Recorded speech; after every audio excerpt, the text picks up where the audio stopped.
composé d'une quinzaine de formidables experts sur ce sujet. Donc ce que vous dites en fait, c'est qu'il y a un potentiel extrêmement important en fait de candidats, si je peux me permettre de les appeler comme ça. Tout à fait, effectivement, avec de plus en plus le besoin de retrouver du sens, et de redonner du sens à son projet professionnel et d'être plus épanoui dans sa vie professionnelle aujourd'hui. Alors maintenant, si on parle en fait de business model, vous n'êtes pas toute seule sur ce marché-là. Et comment considérez-vous que vous faites la différence par rapport à vos concurrents? Alors la différence, je dirais que on a différents points forts chez Executive Studio. Alors notamment des offres qui sont personnalisables, qui sont packagées et au contenu et au prix connu à l'avance. Donc il n'y a aucune surprise. Nous proposons des accompagnements personnalisés qui peuvent être pris en charge aussi financièrement par les opérateurs de compétences. Oui, c'est important de le dire parce que j'ai vu aussi sur votre site internet que vous étiez référencé, Datadog et ainsi de suite. Et Calliope, Ah, tout voilà, à fait, ça. depuis quelques semaines pour Calliope. Et les grands petits plus, je dirais, d'Executive Studio, ce sont les suivants. Donc un accès privilégié à une communauté de leaders et d'influenceurs. Nous organisons très régulièrement des rencontres très inspirantes avec de différentes personnalités. Nous proposons une offre online et offline visant à développer et à renforcer la potentialité, le leadership et la distinction professionnelle des managers et des cadres dirigeants que nous accompagnons. Nous sommes une agence expérimentée, donc depuis effectivement 4 ans maintenant, et une agence engagée avec le réseau 1% for the Planet. Nous reversons 1% de nos ventes annuelles à des associations environnementales. Alors pour poursuivre en fait, et ça je l'ai vu sur votre site internet, hein, dont je donne l'adresse, exécutif-du6studio.com, qui est très clair et très didactique, hein, ça je l'ai trouvé très facile en fait à utiliser. Je voudrais vous interroger sur les 3 étapes où vous précisez votre offre. Et j'ai trouvé que c'était assez marquant et ce serait intéressant qu'on le relève aujourd'hui. Oui, merci. Oui, effectivement, il s'agit d'un parcours dynamique qui se déroule en 3 étapes pour se connaître, se faire connaître et se faire reconnaître avec des prestations personnalisées. Donc, première étape, se connaître, pour prendre le temps de se connaître effectivement avec un bilan dynamique de carrière et une mise en énergie. Deuxième étape, se faire connaître avec un accompagnement en transition ou en évolution de carrière. Et troisième étape, se faire reconnaître pour travailler sa communication, une communication authentique, impactante. Travailler également son networking et son influence dans le cadre d'une évolution, c'est très important. Vous dites également que vous permettez alors d'améliorer la confiance en soi. Vous dites que vous pouvez de développer l'énergie et de donner plus de visibilité professionnelle. Moi, ce que je voudrais savoir, c'est concrètement comment vous vous y prenez. Alors, effectivement, à travers ces différentes étapes, notamment la première, on va travailler avec le manager ou le cadre dirigeant sur une première étape qui est d'abord le bilan dynamique de carrière avec des coachs certifiés qui accompagnent nos clients pour les aider à identifier leurs compétences, leur motivation professionnelle, mais aussi à exprimer tout leur potentiel et à engager une nouvelle dynamique de carrière. Donc, c'est un programme structuré et sur mesure qui permet à chacun, à chacune de comprendre ses aspirations, de prendre le temps de définir son besoin et de se mettre en action. Et en parallèle, nous proposons également un programme sur mesure de mise en énergie, parce que moi je suis convaincue qu'à partir du moment où chaque individu est bien dans son corps et dans son esprit, eh bien, il rayonne. Et donc on lui donne toutes les clés pour renforcer son énergie physique et mentale et sa force intérieure, pour aborder cette nouvelle étape de carrière dans les meilleures dispositions, avec même un focus, je dirais, qui va très loin, avec des coachs sportifs de haut niveau, un focus sur le sommeil, sur la nutrition, sur l'activité physique, sur le conditionnement mental également, c'est très important, effectivement, la stratégie aussi mentale de réussite est très importante dans ce dispositif. Et enfin, donc avec effectivement cet objectif d'aborder cette nouvelle étape de sa vie professionnelle avec confiance, sérénité et une belle énergie.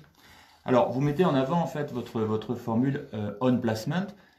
Tiens, tout d'abord, pourquoi ce mot on placement? D'où vient-il? Alors, je dirais qu'il vient d'une expérience très personnelle. J'ai été moi-même accompagnée en 2016 par un cabinet d'outplacement, un concept qui m'a d'ailleurs un peu effrayée à l'époque parce que se sentir out finalement n'est pas très rassurant.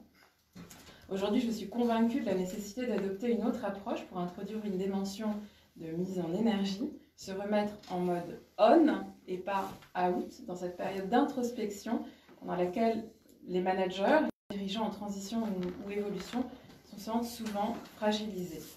Alors c'est pour cela qu'Executive Studio propose aujourd'hui l'accompagnement On Placement, donc un programme unique qui intègre cette dimension de mise en énergie et de quête de sens pour tous les projets de vie et de carrière. Alors, On Placement, vous l'avez dit, hein, c'est une offre packagée et vous dites également qu'elle est sur mesure. Alors, concrètement, ça veut dire quoi? D'un côté packagé, de l'autre côté sur mesure? Alors, je vous donne un exemple très concret. Très bien. Très concret. Donc, Marc, qui a 43 ans, qui est cadre dirigeant dans un grand groupe, il ne se reconnaît plus dans son job actuel. Donc, il souhaite préparer la prochaine étape de son parcours professionnel. Donc, CRH et lui optent pour l'on placement sur 12 mois.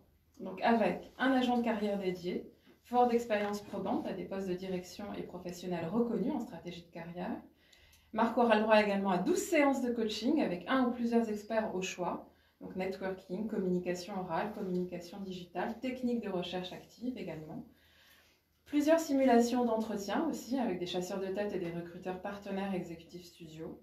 L'optimisation de son personal branding et de son identité numérique.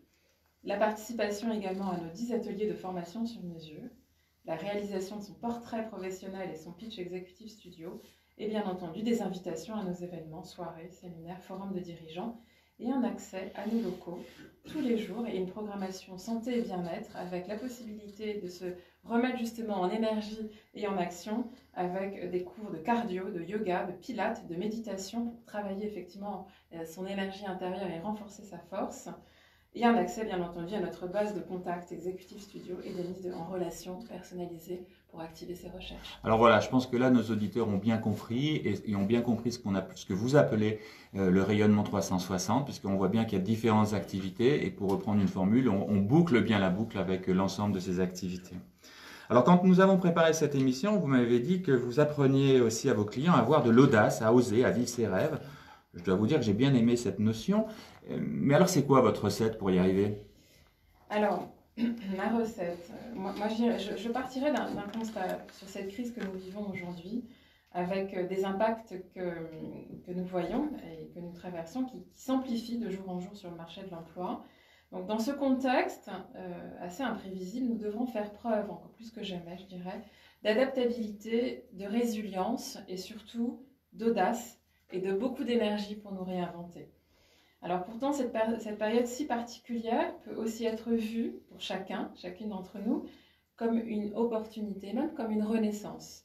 C'est une nouvelle porte qui s'ouvre sur le monde de nos envies, une invitation aussi à redonner du sens à nos projets de vie et de carrière. Alors ma recette, pour répondre à votre question, Dominique, je dirais qu'il s'agit de replacer nos forces et nos talents au cœur de nos activités et d'adopter chaque jour un état d'esprit positif et d'aborder cette nouvelle étape avec confiance, humanité et sérénité. Mon ambition d'ailleurs aujourd'hui est de partager les raisons pour lesquelles la chance aujourd'hui qui fait partie de ma vie fera aussi partie de la vie de tous les managers et les cadres dirigeants en transition ou en évolution professionnelle que nous accompagnons. Voilà. Eh bien écoutez, nous voyons bien que vous travaillez sur des notions qui sont originales, qui ne sont pas nouvelles, enfin moi je ne les ai pas trouvées nouvelles, mais qui sont originales, mais ce qui est fort en fait dans votre démarche, c'est le mix et l'utilisation que vous en faites.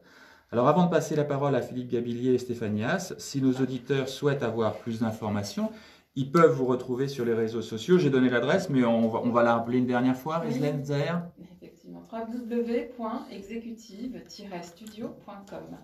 Merci beaucoup, Rezlen Zaher, d'avoir répondu avec franchise et transparence à toutes mes questions. Et je vous propose de poursuivre avec une nouvelle pause musicale.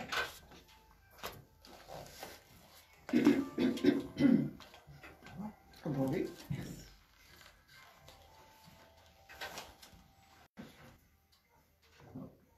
Vous êtes prêts? Prêts? Toujours. Pourquoi ça change tout seul? Il y a quelqu'un d'autre qui change? Oui, il y a le... Parce que moi j'aimais bien Alan Parsons Project, là. C'est lui qui partait. Je vous mettrai... Ah bah non, s'il met... La version musicale. Ah oui. Il a disparu. Tu veux choisir En fait, il programme toute la... C'est quoi? Je connais. Ça, c'est Cédric Gervais, Turn Your Love Around. C'est une reprise de George Benson.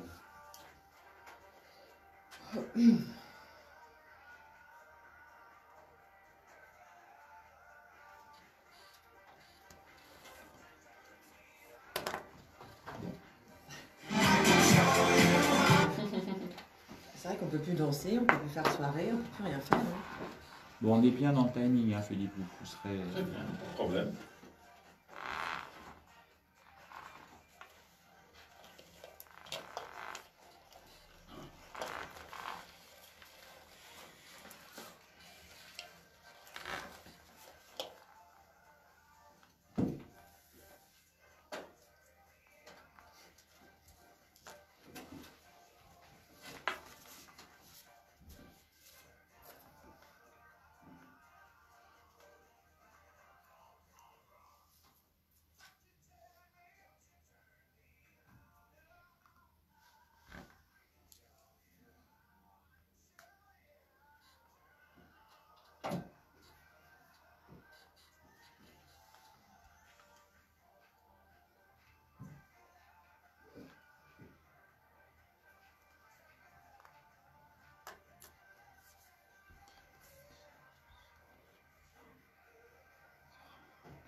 La pêche. 30 secondes.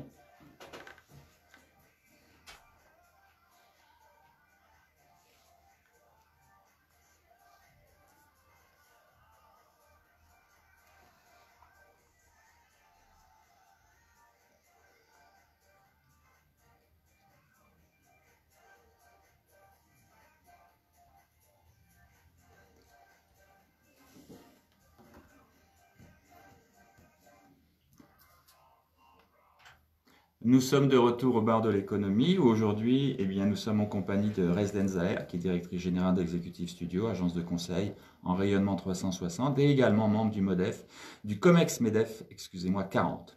Stéphanie Haas, formatrice sur le digital et également cofondatrice du webzine Secret de Héros. Secret de Héros, c'est un magazine en ligne dont l'idée principale est de proposer des techniques, des méthodes et des conseils pour dépasser ses peurs et oser se lancer.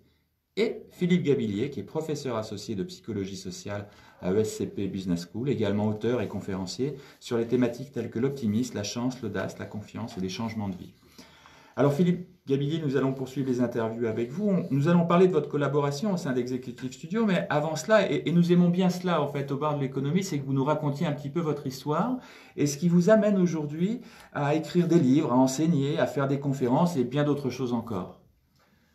Écoutez, je vais aller à l'essentiel alors dans ce cas-là. Mais en fait, j'ai envie de dire que moi, tout mon parcours, c'est au départ l'histoire d'un rêve brisé que j'ai reconstitué. Moi, quand j'avais 16 ans, 17 ans, j'habitais en province, de famille très bourgeoise, etc. Mais la seule chose qui m'intéressait dans la vie, la seule, hein, clairement, c'était le spectacle. En créer, en monter, en développer, en écrire, en jouer. Pour moi, j'étais fait pour ça. Mais à l'époque, mon père avait résolu le problème assez rapidement en me disant, écoute, tu vas commencer par faire Sciences Po et l'ENA. Et après, on discutera théâtre, spectacle, etc. Donc, je dirais, ça s'est arrêté assez rapidement et je me suis retrouvé universitaire dans des domaines qui ne me passionnaient pas outre mesure, mais ça aurait pu être pire. Donc, j'ai été universitaire, je me suis ennuyé à l'université, j'ai commencé à travailler dans le privé, je suis devenu consultant dans des univers très business. Dans le fond, ça m'a intéressé, je trouvais ça amusant, je n'avais pas la vocation, mais je trouvais ça amusant.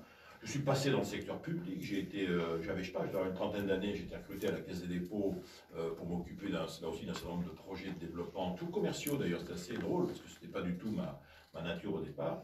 Et puis le temps passant, dans les fins des années 90, l'université en fait m'a rattrapé via le SCP et je me suis retrouvé prof. Mais comme j'avais en fait, depuis déjà pas mal d'années, développé une activité de conférencier d'entreprise, de keynote speaker, comme on dit. Voilà. Donc, moi, je vendais des conférences aux entreprises, puis j'en faisais beaucoup, je vivais très bien avec ça. J'ai gardé en fait ces deux activités. J'étais à la fois prof de psychologie sociale dans une grande école, ce qui m'a toujours ravi parce que j'adorais la transmission. Et puis j'ai continué à faire du spectacle, on peut dire. J'ai essayé de faire du spectacle intelligent en vendant des conférences à des entreprises qui me faisaient l'amitié de me payer pour ça. Voilà. Ben écoutez, merci, c'est très clair et merci d'avoir répondu avec tant de franchise. Alors, je voudrais rester quelques instants sur vos ouvrages, dont je vais citer les titres, parce que pour moi, ils se parlent un peu les uns aux autres. Alors, il y a Éloge de l'optimisme, L'art de changer de vie en 5 leçons, Éloge de la chance, Éloge de l'optimisme. Alors, il y a 3 mots qui reviennent et qui résonnent entre eux, je trouve, ce sont optimisme, chance et changement. Vous pouvez développer ces notions en quelques instants, Philippe? Oui, disons que le premier thème, en fait, historiquement, qui m'a intéressé, c'était la chance. Je m'étais toujours demandé comment il se faisait que certaines personnes, semblaient en tout cas, avoir plus de chances récurrentes que les autres. Alors, ce n'était pas des gros coups de chance, ce pas des gens qui gagnent au loto ou à l'euro million, mais des gens qui, quand ils lancent quelque chose, ça a tendance à réussir, ils tombent toujours sur des gens intéressants, ils cherchent une information, ils vont la trouver, on va leur amener, on ne sait pas trop pourquoi. Donc il y avait cette idée qu'il y avait peut-être des personnalités chanceuses en ce monde, et beaucoup de chercheurs, en fait, à l'époque, on est au début des années 2000, travaillent là-dessus. Donc c'était le point de départ. Et on s'est rendu compte, moi je me suis rendu compte, comme d'autres d'ailleurs, que chez ces personnalités chanceuses, il y avait un trait de caractère qu'on avait tendance à retrouver, qui était l'optimisme. Non pas l'optimisme comme étant un optimisme béat, yop la boum, tout va bien, mais qui était plutôt une espèce de capacité, pour moi c'est une de mes définitions favorites de l'optimisme, à mettre la réalité, dans toute sa difficulté parfois, mais mettre la réalité sous tension positive. C'est-à-dire que l'optimiste étant un homme ou une femme qui, quoi qu'il lui arrive, que ce soit bien ou mal, va de toute façon finalement se demander qu'est-ce que je vais bien pouvoir essayer d'en faire. Donc ça m'intéressait énormément et ça m'a amené après à l'audace, puisqu'il y avait effectivement cet autre trait de caractère qui était à un moment donné, face à l'incertitude, surtout lorsque les matinées un peu d'adversité, tout ça, de se dire, mais alors, et si je sautais le pas, si je tentais des choses, si j'allais dans des endroits où jusqu'à présent personne n'a été, où on m'a empêché d'aller, et si j'essayais dans le fond là aussi de provoquer le réel par mes décisions de vie. En vous écoutant, il me vient une question. C'est ce que vous dites, je le partage totalement et je pense que nos auditeurs aussi, mais comment vous reliez ça avec l'éducation que nous avons aujourd'hui, qui n'est pas vraiment axée là-dessus, dans l'éducation qui est donnée aujourd'hui aux enfants? Oui, mais vous savez, alors là c'est l'enseignant qui parle, on insiste beaucoup, cette histoire d'éducation, elle est, et moi je le dis d'ailleurs toujours aux plus jeunes, l'éducation que vous avez reçue, ne croyez pas qu'elle vous marquera à vie. Vous savez, je donne un exemple, hein, un enfant aujourd'hui, à partir de l'âge de 12 ans, les messages parentaux qu'il a pu recevoir jusqu'à l'âge de 12 ans, ils vont progressivement se déliter. Parce qu'à partir de l'âge de 12 ans, on est socialisé, on continue à être socialisé par ses pairs, c'est-à-dire par les autres enfants. Et ensuite, devenant adulte, la caractéristique d'un homme ou d'une femme adulte dans le monde dans lequel on vit, c'est qu'en fait, il peut en permanence, suite parfois à un choc, il peut se réinventer. Il ou elle peut décider de repartir sur d'autres choses. Et on le voit d'ailleurs sur des gens qu'on a perdu de vue parfois pendant des années. Bien sûr, il y a toujours un petit quelque chose qu'on retrouve, du jeune homme ou de la jeune femme qu'on a connu quand on était lycéens ensemble, etc. Mais autre chose s'est constituée autour. Donc c'est vrai qu'on est dans des éducations, surtout en France, on est dans un pays qui est merveilleux, mais l'éducation scolaire en France est marquée par le culte de deux, trois choses qui sont le scepticisme, le doute, l'esprit critique, qui ne poussent pas énormément, vous voyez, à l'optimisme et à la prise de risque. Mais à côté de ça, on est aussi le pays où nos jeunes ingénieurs, en ayant ras-le-bol de ne pas être bien traités ici, s'en vont à l'étranger. On est dans un pays où il y a beaucoup d'entrepreneuriat, des gens qui changent en permanence d'orientation. Moi, je suis très frappé, par exemple, dans des grandes écoles, des jeunes, grandes écoles d'ingénieurs, grandes écoles de commerce, des garçons et des filles qui ont fait de longues études, puis ils partent dans le monde du travail, et puis au bout de 2 ans, 3 ans, ils disent « mais qu'est-ce que je fais là ?» Et ils vont partir sur une autre histoire. Moi, je suis frappé, je suis né en 58. Dans les années 70, vous faisiez des études sur quelque chose, il fallait aller jusqu'au bout, il fallait boire le calice jusqu'à la lie.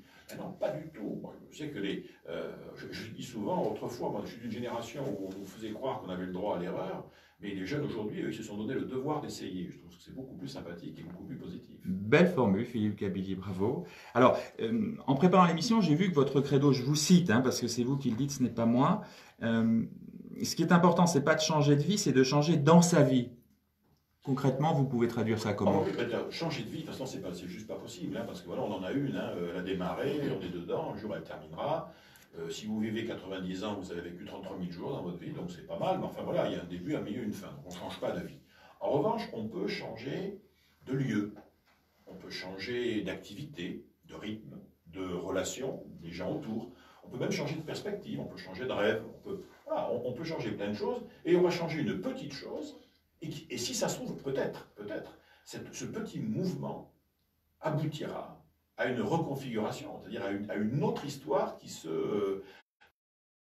Mais en revanche, il faut toujours, me semble-t-il, surtout dans le monde où on vit aujourd'hui, être à l'écoute de ces désirs de micro-changements. Mes ancêtres, moi je suis d'un milieu plutôt paysan, il y a 2-3 générations comme la plupart des gens. Mon arrière-grand-père vivait dans le sud de la France, il a passé sa vie dans un rayon de 20 km autour de là où il était né. Je dirais, sa vie, le jour où il est né, il y avait le milieu social qui était là. Aujourd'hui, c'est très différent. Les gens aujourd'hui ont des champs des possibles, quel que soit le milieu social d'origine. Alors, c'est pas toujours facile selon les milieux sociaux, mais on a tout un champ des possibles qui est colossal. Et je pense que un homme ou une femme, un jeune homme ou une jeune femme, ou même un homme mûr ou une femme plus mature en 2020-2021, son champ des possibles est beaucoup plus vaste. Et nous avons quasiment tous, vis-à-vis de nous-mêmes et vis-à-vis des autres, moi je considère un devoir moral qui est un devoir d'optimisation. Toujours tenter dans sa vie de faire mieux avec ce qu'on a. Eh bien, écoutez, c'est des belles paroles. Alors, là, on comprend mieux comment vous raisonnez, quels sont les thèmes sur lesquels vous insistez. Je voudrais maintenant qu'on arrive en fait sur le sujet avec Rezlène Zahher et puis Stéphania, c'est comment vous vous intégrez en fait dans Executive Studio et quel est votre apport, quelle est votre valeur ajoutée par rapport à ça?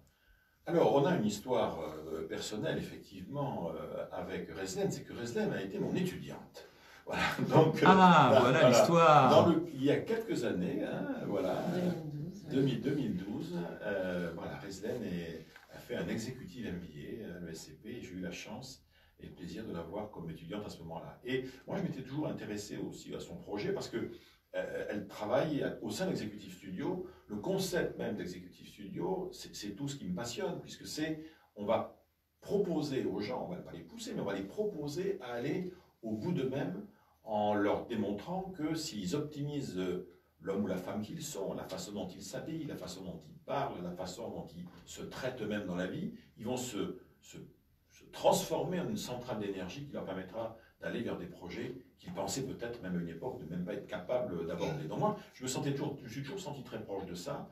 Et pour moi, chez Executive Studio et Rezlène Zahher en particulier, font partie de ces gens qui sont des passeurs. C'est-à-dire que une de leurs raisons d'être dans leur vie, c'est d'aider les autres à faire le passage. C'est-à-dire que, et moi je me suis toujours défini comme ça dans ma propre vie, aider les autres à faire le passage, leur donner la permission, leur montrer qu'ils sont plus puissants qu'ils ne pensent. Et si par hasard ça ne se passe pas toujours comme prévu, montrer que rien n'est brisé pour autant. On est toujours protégé par soi-même ou par les autres.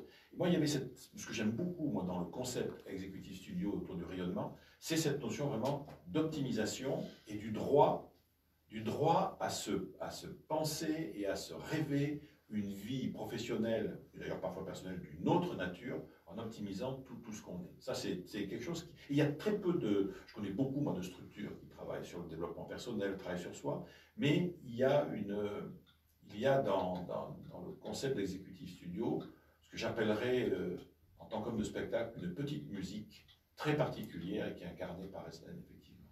Alors dites-nous, pour aller un peu plus loin, concrètement, sur quel sujet vous intervenez particulièrement dans Executive Studio? Moi, en fait, je fais partie je réexplique, je l'ai fait en tout cas à plusieurs reprises, comme je suis surtout identifié autour de ces thématiques de la chance, ou plutôt ce qu'on appelle la création d'opportunités, moi j'interviens surtout là-dessus, en disant voilà, dans la vie qui est la vôtre aujourd'hui, comment est-ce qu'on peut essayer d'accroître en quelque sorte son potentiel d'opportunité. Et pour ça, ça démarre tout bêtement déjà par un travail sur soi, sur qui on est aujourd'hui. Vous savez, la première question qu'on va se poser quand on veut essayer de réactiver la machine à chance, c'est contrairement à ce qu'on pourrait penser, c'est pas du tout une question sur le futur. C'est-à-dire, voilà, où tu veux être demain, qu'est-ce que tu aimerais faire de ta vie. Ah non, ça c'est complètement, c'est beaucoup trop tôt. La question à se poser au départ, quand on travaille sur soi, c'est toujours la même. C'est mon ami, avec un E ou sans E, mon ami, aujourd'hui, dans ta vie, où es-tu, où en es-tu, et comment est-ce que tu t'y es amené?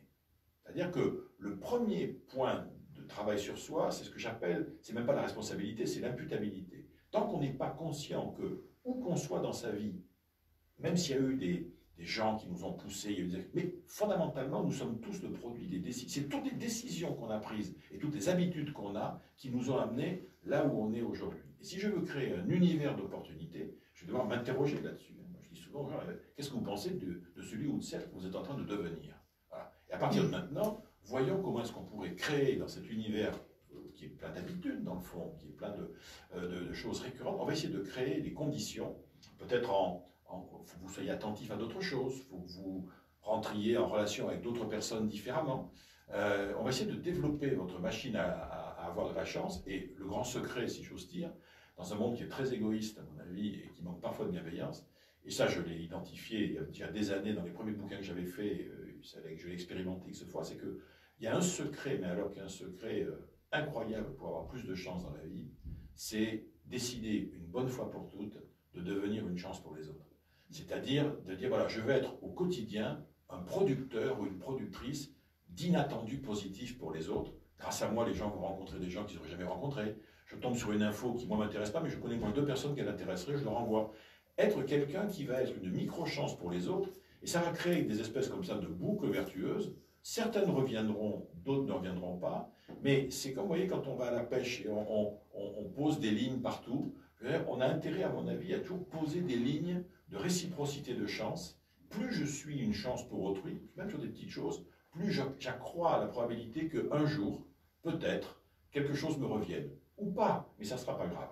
Oui, c'est-à-dire on le fait sans volonté d'obtenir quelque chose, mais on le fait parce qu'on a envie de le faire et parce que c'est cette relation qu'on crée avec d'autres qui nous nourrit. On est, alors là c'est l'anthropologue qui parle, mais Homo sapiens est un animal qui fonctionne au symbole et il se trouve qu'on fonctionne aussi à la réciprocité. C'est-à-dire qu'il existe un mécanisme social de réciprocité qui fait que quand on a reçu, il arrive souvent que, je dirais, la mécanique reparte dans l'autre sens, et c'est un des éléments clés d'ailleurs de la vie sociale, hein, bien évidemment. Et la mécanique de chance, c'est à la fois, d'ailleurs les hommes et les femmes qui sont plus chanceux que la moyenne, on le voit très bien quand on étudie certains profils types, c'est non seulement des gens qui ont cette pratique, je dirais, mais qui en plus, comment vous dire, sont des très grands recycleurs d'inattendus, c'est-à-dire, et entre autres de pépins.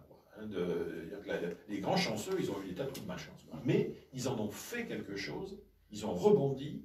Le pépin leur a permis de trouver de nouveaux contacts, d'aller sur des nouveaux territoires, de prendre d'autres types de décisions. C'est comme si un peu, les grands chanceux, c'est des hommes et des femmes qui vivent en mode compost. Voilà, il y a du déchet de vie, et on recycle en permanence, ça fait de la biomasse, et cette biomasse va nourrir mes projets à venir. Alors dites-moi, on pourra vous réinviter si vous le voulez bien pour développer ces sujets, mais on est un petit peu contraint par le temps. Mais je voudrais profiter de votre présence et des contacts professionnels que vous avez pour que vous nous fassiez un retour en fait sur ces managers. Les managers que vous côtoyez aujourd'hui en entreprise, vous les trouvez comment? J'allais te dire, ça dépend de l'âge quand même. Hein. Voilà. C'est-à-dire que ceux autour les seniors et autour de mon âge, j'ai plus de 55 ans, ils s'interrogent bien évidemment parce qu'il y a une espèce de peur non dite, de plus être assez rapidement à la hauteur à cause, la nouvelle technologie, changement du monde, ainsi de suite, surtout ceux qui travaillent dans des grandes entreprises. Ce qui est très frappant d'ailleurs, c'est cette espèce d'appétence de beaucoup de managers, d'hommes et de femmes plutôt matures, on va dire, sinon seniors, plus de 50 ans en gros, et qui face d'ailleurs à des accidents de carrière, la première question qu'ils vont se poser, c'est tiens, je vais devenir coach pour essayer d'empêcher que d'autres que moi vivent ce que moi j'ai vécu. Bon. Après, les jeunes, je les trouve, ceux qui sortent des écoles, moi j'en forme beaucoup bien évidemment, les plus jeunes, je les trouve, comment vous dire, ils sont en déséquilibre tonique. Sur que l'idée de faire carrière dans un secteur pour longtemps, tout ça, non. Et même l'idée de rester dans une entreprise sous prétexte qu'on y est bien, bof. Moi, je trouve formidable dans un grand nombre de jeunes, et plutôt les bac plus 5-6, enfin, donc de cette jeune génération, c'est qu'ils ont un point de vue sur la vie professionnelle qui est clair, qui est de dire, moi, on peut compter sur moi tant que j'apprends quelque chose. À partir du moment où j'ai le sentiment, à tort ou à raison, que j'apprends plus rien, on n'est pas fâché, mais le contrat moral avec l'entreprise, l'administration, la structure qui m'emploie, je dirais, devient caduque et je partirai vers d'autres aventures. Ils sont beaucoup plus, je trouve qu'ils portent beaucoup plus leur maison sur leur dos que peut-être ma génération à moi. Et c'est nouveau ça? Oui, parce que moi je suis arrivé à l'ESCP, je suis professeur à l'ESCP depuis 1998. Pendant des années, surtout l'école avait une très bonne réputation en formation et dans tout ce qui est finance, etc., gestion. Voilà, la carrière banquier d'affaires, consultant, stratégique, etc. Et ça continue d'ailleurs pour beaucoup. Mais on voit très bien, il y a une appétence pour toutes les problématiques de développement durable, d'environnement qui est très puissante, avec des jeunes qui cherchent à trouver des jobs, mais des jobs de business, vous voyez. Mais tant qu'à qu'à faire du marketing, autant le faire dans ses univers responsables. Tant qu'à faire des achats ou de la supply chain ou de la gestion et du contrôle de gestion, le faire dans des environnements qui font sens, pour lesquels il y a une raison d'être qui va au-delà de vendre tel type de produit à tel type de client. Et aujourd'hui, dans la situation actuelle depuis un an, si vous voulez, depuis la crise, depuis la Covid, etc., je dirais les managers sont en fait à l'image de la société, c'est-à-dire qu'ils ont des hauts et des bas en matière de morale, et en revanche, on voit très bien où est le danger.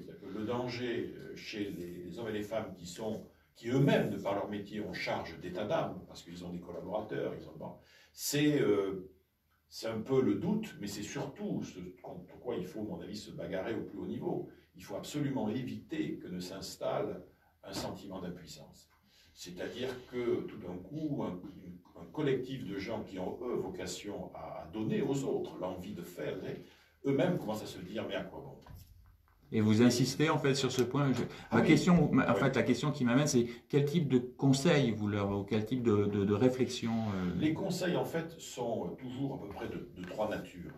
Le premier conseil, c'est de dire il y a des moments qui sont tellement graves que vous devez véritablement laisser de côté, négliger toutes vos faiblesses, vos points faibles, vos carences, là où vous n'êtes pas bon, et mettez toute votre énergie sur vos points forts, vos potentiels. Bon, voilà. Alors, après, il sera toujours temps, quand tout sera devenu calme, de vous occuper, de vous améliorer sur là où vous n'êtes pas bon, mais on ne peut se tirer d'affaire en mode survie qu'en capitalisant que sur les points où on est bon. 2.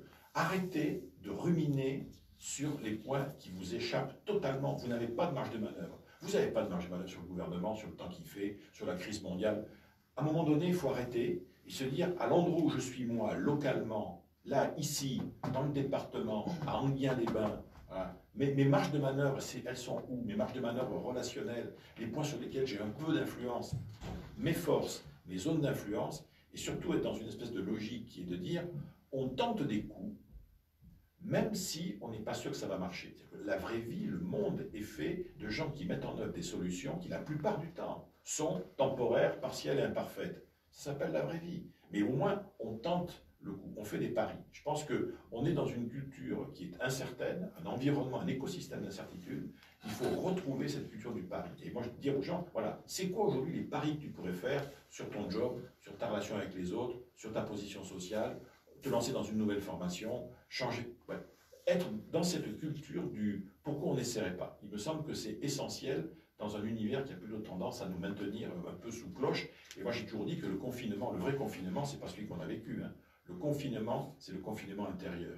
C'est le confinement dans des habitudes, de la conformité, ne pas prendre de risques, rester sur une voie où ça fait des années qu'on m'a dit que c'était celle-là qu'il fallait suivre, je l'ai cru et j'y reste. Ce confinement intérieur, à mon avis, est beaucoup plus, d'abord il est beaucoup plus ancien, mais il est beaucoup plus dangereux que le confinement physique, qui est quelque chose avec quoi, d'abord qui a toujours une fin, à un moment ou à un autre. Le confinement intérieur, il peut durer des années. Ce qu'on peut retenir de ce que vous dites avec d'autres mots, et on peut faire le lien avec le monde sportif, c'est de dire en fait, travailler sur vos forces et utiliser vos forces et arrêter de vous focaliser sur, entre guillemets, vos faiblesses qui vous perturbent et qui vous tirent vers le bas. Oui, parce que les faiblesses, sans compter qu'en plus, alors là, ça sera un autre sujet qu'on pourrait développer, et moi j'ai toujours développé la théorie des trois faiblesses. Hein. On a tous autant qu'on est, il y a plus de choses qu'on ne sait pas que de choses qu'on sait, et des choses où on n'est pas bonne que de choses où on est bon. Bon, mais une faiblesse, il y a trois types de faiblesses. Il y a des faiblesses intrinsèques. Depuis toujours, à l'âge qu'on a, on sait qu'on n'est pas bon, et tout le monde nous l'a toujours dit depuis qu'on est tout petit. T'es pas ceci, t'es pas cela, donc on a des faiblesses intrinsèques. On a ensuite, deuxième catégorie, des points en apparence faibles, mais qu'on devrait plutôt appeler des points d'effort. C'est-à-dire que sur ces points-là, si on bossait un peu, on arriverait au moins à arriver à un niveau de médiocrité qui les neutraliserait quand même. Et surtout, on a, et ça pour moi c'est le plus important, parce que je l'ai vécu dans ma vie, on a des points faibles, mais paradoxaux. C'est-à-dire on a des points faibles par rapport au monde dans lequel on vit aujourd'hui, là où on est.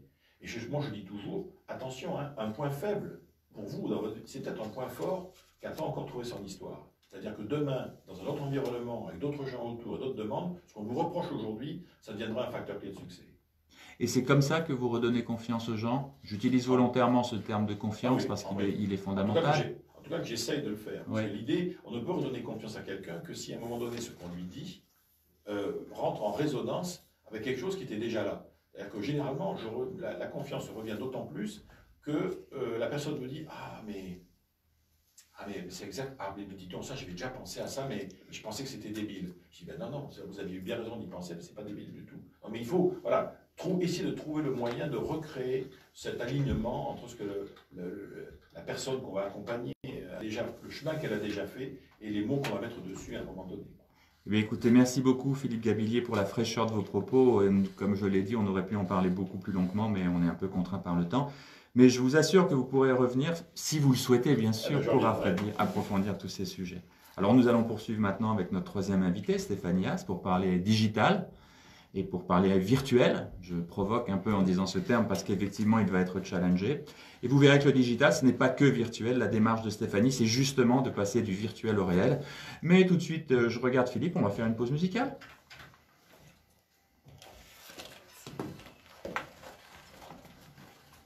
Il est bien, hein? Ah ouais. J'ai le temps de m'absenter. Philippe, il me dit il est bien. Sinon, je le dirais qu'il est parti. Non, merci beaucoup, Philippe. Ah, C'était très bien. Bon, vous voyez. On est dans le thème.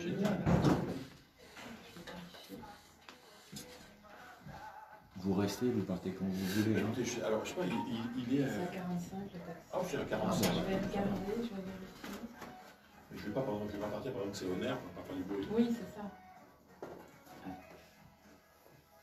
J'ai envoyé le lien du site avec la page IDFM à Christophe. Je ne sais pas s'il va le mettre sur le site direct. Sur le nôtre de site? Ouais. Il devait être fait, notre site. Non, non, mais sur la page Facebook. Ah oui. Oula, c'est quoi ça, Philippe? Michel Tello. Tello. Volkswagen Braque Noir. Et donc, elle est assez étroite. Elle est à sens unique, hein, oui. En plus, elle est à sens unique. Donc, de toute façon, il va me choper devant. En fait. Et ça Et s'appelle. il sera là normalement vers quelle heure Il a dit plus 45. Avec 45. avec ses- 45. Ah oui, Je laisse suis sur tomber. la Elle est compliquée celle-là. ASC Pego, laisse tomber. Mais Michel Tello, Ah non, c'est c'est bien. une Mercedes maintenant, ça ils ont changé. Ouais, toi, c'est peut-être tes origines, j'en sais rien. Ce que je vais faire, Il a 5 je minutes. vais vous faire des grosses bises. Merci Toutes les beaucoup. deux. Merci, Voilà. merci beaucoup. Philippe. Merci de m'avoir invité. Merci à tous les deux De rien. pour C'était l'animation très et bien. le support. Voilà. C'est pas trop mal. Et voilà. Ah ouais, non, c'est bien. C'est bien. C'est même très bien. Il est complaisant. Non, non, c'est bien, c'est sympa. Non, parce que j'ai vécu des choses hein, en radio associative. J'ai des souvenirs sur ici et maintenant, par exemple, c'est sympa. Mais alors, si ce n'est que c'était 3 heures non-stop, entre 1h et 4h du matin, avec, dans des conditions techniques qui étaient à peu près correctes, mais alors mal assis, une chaleur à crever, etc. C'était incroyable. C'était dément. Non, non. J'ai eu et dans des grosses radios, j'ai aussi eu des fois la clim en panne chez RTL, tu vois. 30 secondes. Ah, non, je dis merci. Bon, très bien. Merci.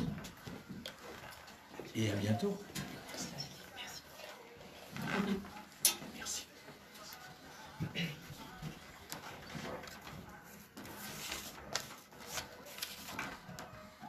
Attention.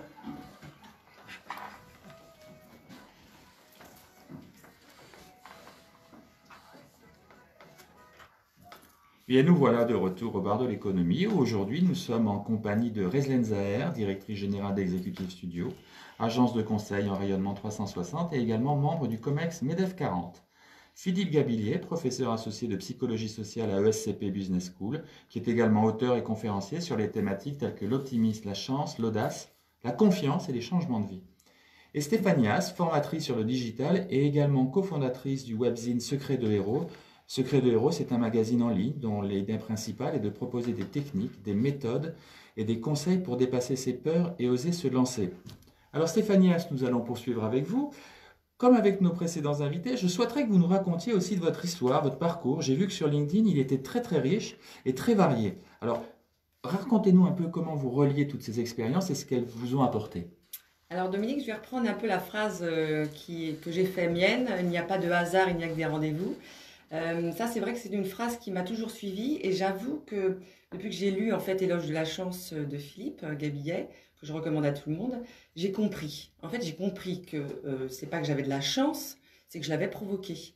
J'ai compris aussi que là où j'en étais aujourd'hui, j'étais en train de, comme l'a dit également Philippe, et comme souhaite le faire dans ses accompagnements Reslen, c'est qu'en fait aujourd'hui, il faut provoquer sa chance et aller vers ce qu'on a envie d'être.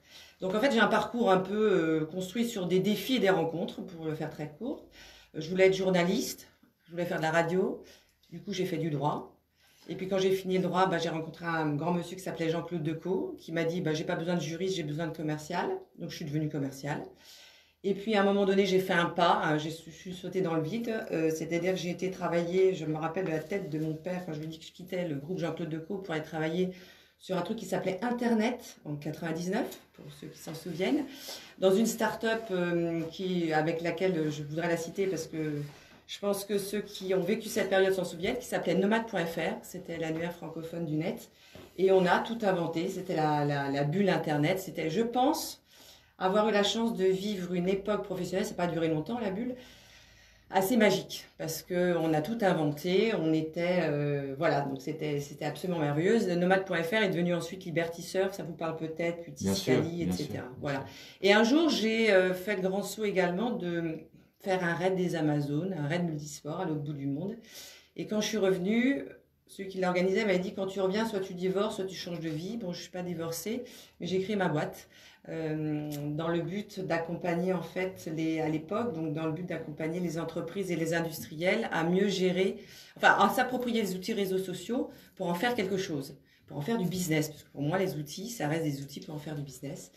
Et j'ai eu la chance de me lancer grâce, comme quoi la vie est faite de rencontres, grâce à un meunier avec lequel je travaille toujours, qui s'appelle Forichère-les-Moulins, qui connaissait mon papa, qui était lui-même meunier.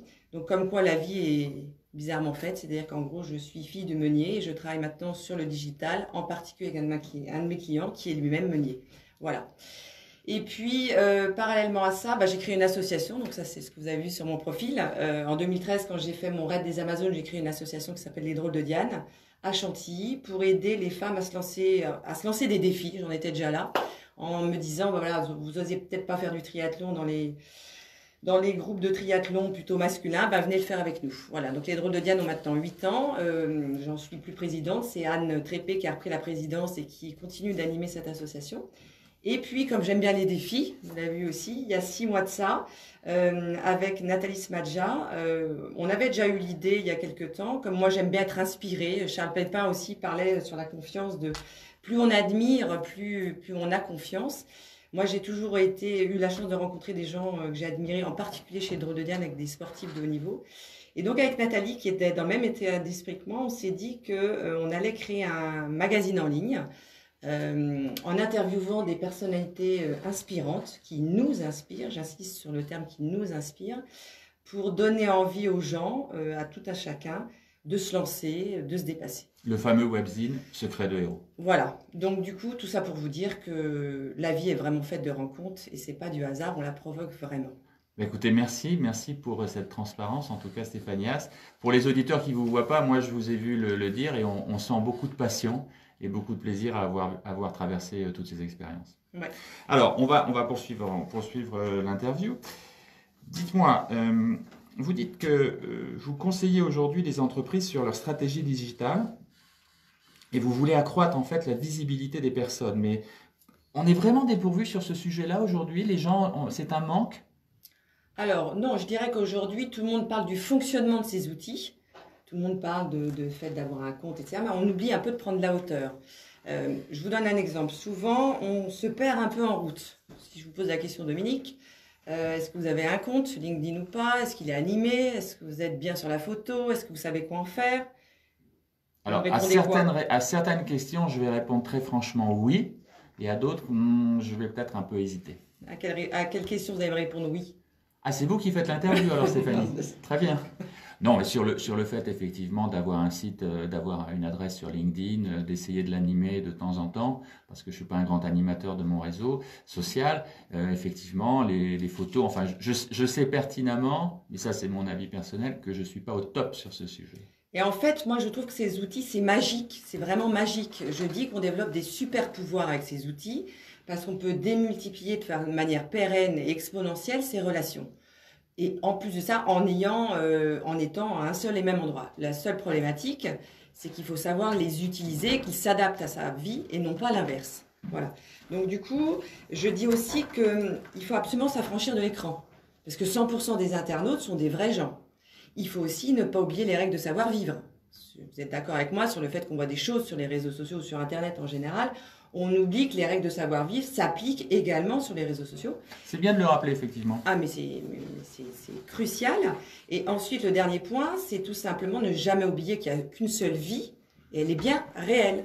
C'est-à-dire que ce sont des outils qui s'adaptent à sa vie, et non pas l'inverse. Voilà. Donc, et puis le dernier point, et là je rejoins exactement ce que disait Philippe, intéressez-vous aux autres, ils s'intéresseront à vous. Et ça, c'est crucial, hyper important sur les réseaux sociaux comme dans la vraie vie. Alors, je vais donner un exemple. Je vais donner un exemple sur ce que j'ai vécu personnellement par rapport à ce sujet, puisqu'on a préparé l'émission, vous saviez que vous alliez venir, et j'ai vu que, je pense que c'est Razan Zahher qui a communiqué sur LinkedIn pour dire tout simplement qu'on allait se retrouver aujourd'hui. Et j'étais étonné, mais bon, je ne suis pas un grand spécialiste, du nombre de retours qu'il y a eu, en fait, pas de collaborateurs, mais de personnes en fait qui étaient dans ce réseau-là, qui ont répondu et qui ont été interpellées sur ce sujet. Donc c'est effectivement dans ce que vous dites. Alors la deuxième chose sur laquelle j'aimerais que vous interveniez, parce que ça, je sais que c'est votre credo, vous l'avez déjà un peu évoqué, c'est en fait, c'est pas virtuel tout ça. Enfin, c'est virtuel, mais derrière, il y a une réalité, il y a des hommes et des femmes. Alors oui, et puis tout simplement, il faut construire sa stratégie digitale. C'est-à-dire qu'en gros, quand on va sur les réseaux sociaux, on y va. Moi, je prends souvent la vision, on plonge, après on ne sait pas où on va. On s'inscrit sur LinkedIn, on ne sait pas pourquoi faire. On s'inscrit sur Instagram, on ne sait pas pourquoi faire. En fait, il faut vraiment fermer les ordinateurs avant tout. Puis, on parlait un peu de qu'est-ce qu'on fait de sa stratégie digitale, c'est un bien grand mot. En fait, on commence par observer, on se pose et on se dit, au fait, je vais faire quoi? Ensuite, on construit. Donc là, on revient un peu sur ce que disait aussi Razan, c'est-à-dire, on construit un peu je suis qui, ou ce que disait aussi Philippe, je suis qui, qu'est-ce que je veux montrer de moi, etc. Ensuite, on se demande ce qu'on va publier sur les réseaux sociaux et dans quel objectif. Et ensuite, on s'organise, parce qu'on a tous à la bouche le même mot, j'ai pas le temps. Voilà, donc pour construire une stratégie, ce qu'on appelle un peu une stratégie digitale personnelle, et utiliser au mieux ces réseaux, il faut se poser et s'organiser. Alors ça paraît simple en le disant, mais c'est un petit peu plus compliqué dans la réalité. Donc comment vous accompagnez en fait les personnes pour que concrètement elles y arrivent? Alors en fait, je travaille surtout sur le fait de travailler leur profil. Alors si on parle par exemple sur les réseaux professionnels, l'idée c'est de les accompagner d'abord sur d'abord de réfléchir à l'identité numérique. C'est-à-dire que, c'est peut-être ce que vous avez posé comme question après, mais je mélange un petit peu tout ça parce que ça, on est dedans. Alors Stéphanie, ne vous inquiétez pas, je m'adapterai. Moi aussi. Très bien. Donc en fait, ce qu'il faut faire quand on va aller sur les réseaux sociaux, c'est déjà de faire le test de savoir quel est son ADN numérique. Est-ce que vous avez déjà regardé, Dominique, quelles sont les traces que vous laissez sur Internet? Est-ce que vous avez... Parce que moi, quand on m'a dit... Je me suis googlisé. Voilà, très bien. Donc moi, c'est ce que j'ai fait.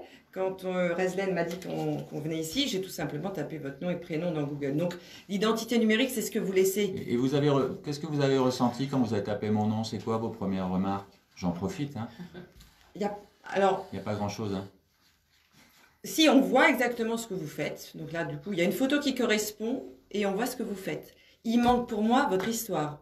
Il manque ce que vous avez, on a appris à se connaître un petit peu ce matin. Donc, il manque quelques éléments que vous pourriez laisser transparaître en fait sur Internet. Donc, en fait, l'identité numérique, c'est vraiment, je suis conscient et consciente de ce qui est dit sur moi. Voilà.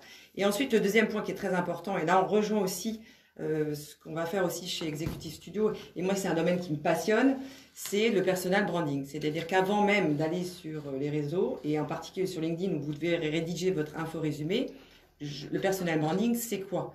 C'est apprendre à se connaître, je vais le redire, apprendre à se connaître pour se faire connaître et pour enfin se faire reconnaître. Et donc c'est travailler le fait d'être sûr de ce que je suis, de ce que je veux laisser transparaître, pour ensuite avoir la possibilité de communiquer avec impact et de rayonner. Voilà, donc moi je me suis intéressée au personal branding d'abord parce que j'aidais les gens à se positionner sur LinkedIn, mais je suis passionnée par ce personal branding parce que je trouve que c'est une chance et d'une puissance rare pour aller au-delà de LinkedIn et des réseaux sociaux, mais pour être heureux et impactant dans sa vie. Voilà. Alors, vous proposez, je reprends vos termes, Stéphanie Haas, vous proposez de devenir visible et de développer votre réseau. Alors là aussi, je vous pose la même question. Concrètement, vous faites comment? Ah, développer son réseau. Alors en fait, c'est assez simple. On va travailler son profil LinkedIn pour être sûr déjà d'avoir une visibilité qui convienne. Ça, vous avez bien compris, c'est mon grand dada, mais c'est la chose la plus importante. Parce que si vous n'êtes pas à l'aise avec votre photo, avec votre résumé, on a 80 secondes en général pour les personnes qui vont sur Internet. Elles ont 80 secondes pour rester par exemple sur un profil LinkedIn. Si vous, comme disait un certain chanteur, si vous ne donnez pas envie d'avoir envie, on ne vous suivra pas. Donc il faut déjà être attractif sur les réseaux sociaux. Et comme on est attractif quand on est soi-même, quand on est à l'aise avec son image. Et son image, elle passe par un écran et par des mots. Donc il faut quand même se poser la question. Donc c'est redonner un équilibre en fait à tout ça, entre ce que l'on est, ce que l'on veut montrer, ce que les gens vont voir de nous. Et qui vous êtes. Est-ce que vous êtes posé la question de qui vous êtes, en quoi vous êtes différent, en quoi vous êtes unique? Qu'est-ce que vous apportez de, comme le disait Reslen, qu'est-ce que vous apportez de positif? Il faut oser être soi. Et les gens, alors ça c'est l'éducation aussi, on n'ose pas se dire qu'on est unique. Or on est tout à chacun unique.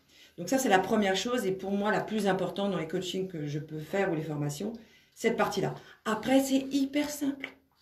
Après on apprend à développer son réseau, les demandes en contact, comment je fais, comment je cherche des gens, comment je réponds aux invitations et comment j'élargis mon réseau qualitativement. On arrête la quantité sur les réseaux, on fait de la qualité. Comment je fais un réseau pérenne sur lequel je peux m'appuyer. Et après, je me pose la question, je parle de quoi? En quoi je suis expert? De quel sujet vais-je parler? De quoi j'ai envie de parler? Quels sont les sujets oxygènes? Si moi, vous me suivez, Dominique, sur les réseaux sociaux, et que je vous parle que du dernier bouton de LinkedIn, du Facebook, à un moment donné, vous allez me trouver... Je vais plus vous suivre. Voilà. Donc, vous allez me suivre parce qu'en parallèle de ça, je vais vous partager des infos sur voilà, le on placement que développe Reslen. Je vais vous partager mes secrets de héros. Et là, vous allez trouver un intérêt. Donc, du coup, il faut travailler sur qui je veux attirer et de quoi je vais parler et ne pas s'ennuyer soi-même, très important. Alors Stéphania, je pense que comme Philippe Gabillier, je vais vous réinviter parce que je sens que ça va intéresser nos auditeurs. Il faut qu'on développe ces sujets-là qui sont passionnants. Alors, nous allons parler maintenant évidemment de l'association dans laquelle vous êtes avec Reslen Zahher, mais quelques mots encore sur votre webzine. Webzine, ça veut dire web magazine, c'est ça? Ça veut dire magazine en ligne. D'accord, voilà. Très clair. Alors, Secret de héros, oui, donc ça c'est une belle rencontre avec Nathalie Smadja. On a donc décidé, alors là c'est pareil, c'est incroyable, on a décidé, sans modèle économique, de se faire plaisir pour inspirer les uns et les autres à se dépasser, à oser. Donc c'est un magazine qui prend appui sur des interviews de personnalités inspirantes pour montrer, pour déjà les connaître et savoir comment elles ont dépassé les peurs pour être ce qu'elles sont aujourd'hui.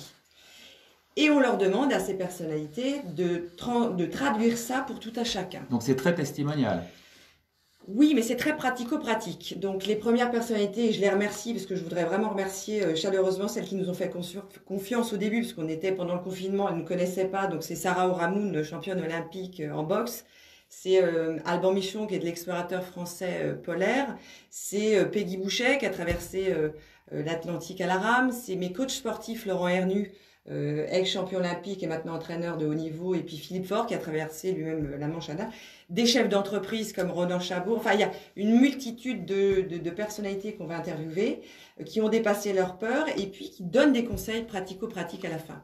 Et là, je fais juste une petite remarque, je voulais un petit clin d'œil à Nathalie Smadja, qui est notre dernière secret de héros interviewée sur le magazine. Pourquoi Nathalie, on a décidé de l'interviewer? On est Octobre Rose. Nathalie sort de 2 cancers du sein et elle raconte aussi comment elle a dépassé ses peurs, parce que c'est aussi au travers de ces expériences qu'on arrive à se lancer, à se dépasser. Donc ça, c'est génial. Ça, c'était un magazine absolument génial. Et puis, je voudrais citer Reslen parce qu'elle le dit en fait.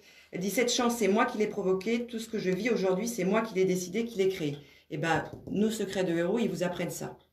Alors, si on veut les retrouver sur le net, je pense que on tape tout simplement Secret de héros. www.secret-de-héros.com, tout attaché. Alors, merci sur ces précisions, Stéphania. Alors maintenant, venons-en à votre rôle au sein d'Executive Studio. Et même question que Philippe Gabillier.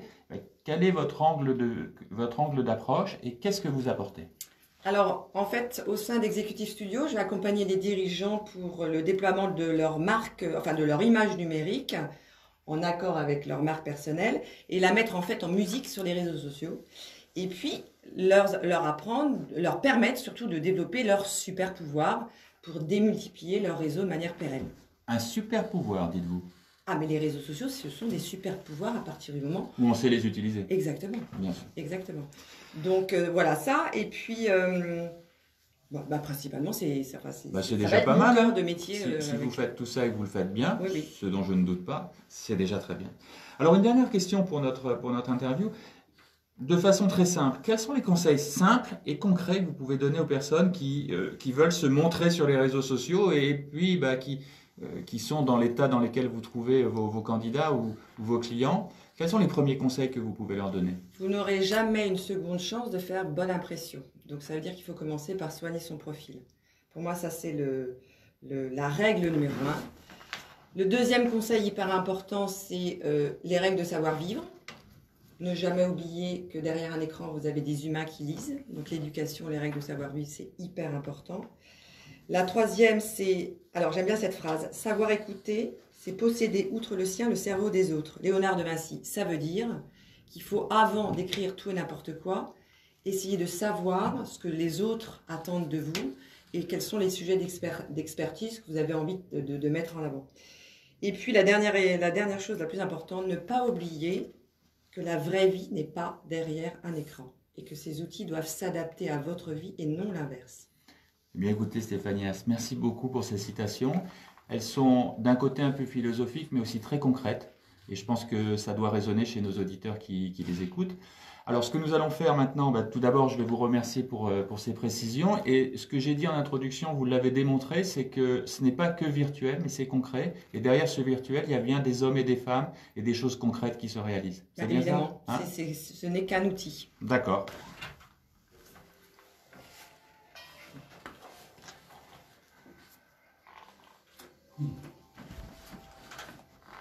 Alors écoutez, nous arrivons bientôt au terme de l'émission et ce que je propose à Rezlen Zaher, c'est qu'elle nous fasse une petite synthèse pour qu'on remette en perspective en fait tout ce que nous avons entendu et toutes les forces à la fois de Stéphanie Haas, de Philippe Gabillet et de vous, mettez au service en fait de vos clients au sein d'Executive Studio. Oui, alors écoutez, je suis ravie effectivement de proposer cette petite synthèse sur nos échanges. Moi je dirais que notre vie est trop précieuse pour passer à côté de ses talents et de ses rêves. Et c'est cela d'ailleurs l'essence de l'audace, de l'optimisme et de la chance. C'est se rendre pleinement responsable de son propre bonheur et ce de manière proactive. Alors je suis très heureuse de travailler aujourd'hui avec des experts comme Philippe Gabillet qui est pour moi un booster d'audace, d'optimisme, de chance. Et Stéphanie Haas qui nous accompagne sur la mise en action et la mise en lumière de notre nouvelle identité de façon très authentique, de façon aussi impactante pour une communication donc efficace dans le cadre effectivement d'une reconversion professionnelle, d'une évolution de carrière. Voilà. Écoutez, Rezlen Zaher, merci pour cette conclusion. Nous arrivons au terme de l'émission, chers auditeurs. J'espère que le thème vous a plu. N'hésitez pas à réagir sur les réseaux sociaux et plus particulièrement sur Facebook.